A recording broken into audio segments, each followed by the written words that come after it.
Bonjour, merci. Alors, on évoquait hier la dernière sortie de Nicolas Sarkozy. C'était pour les vœux des Républicains et Guillaume Pelletier qui l'avait invité dans le Loir-et-Cher. Il dénonce les violences et ceux qui abîment l'idée de la République en essayant d'allumer des feux de haine et de discorde.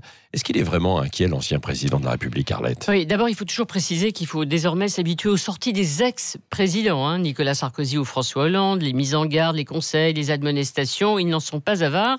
Et n'ayant jamais accepté leur défaite ou leur renoncement, mais, en tout cas, on peut évidemment être tenté de se moquer de ces interventions. Nicolas Sarkozy, d'ailleurs, ne manque pas de souffle quand il affirme, même avec humour, que son quinquennat a été beaucoup plus tranquille que celui d'Emmanuel Macron.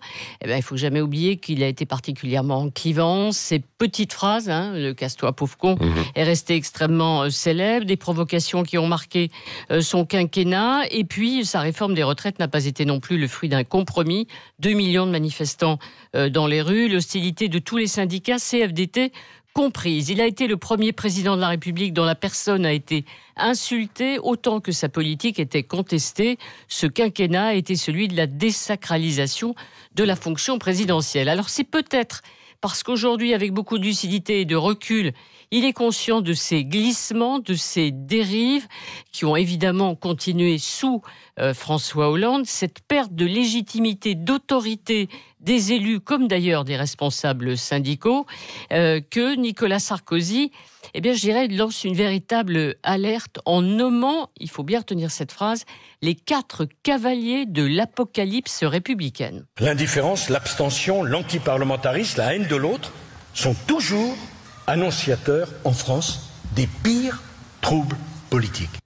Alors, ça n'est pas rien, référence biblique, apocalypse, trouble politique. Ce qu'il craint sans doute, Nicolas Sarkozy, c'est évidemment une déstructuration totale de la société française, avec tous les risques évidemment de violence qui l'accompagnent. Et l'unité de la France a été le souci quand même de son quinquennat. Et puis des troubles qui pourrait amener à une recherche d'autorité et peser lourdement sur le rendez-vous de 2022. Oui, une question pour conclure. Est-ce qu'il pense à son retour ? Alors non, on arrête de se poser cette question. Bon. Il a effectivement changé de vie. Il a un calendrier judiciaire d'ailleurs, cette année en 2020. Il est un auteur à succès. Passion est en tête des ventes dans la catégorie essai. Mais en revanche, il peut espérer 3 choses aujourd'hui.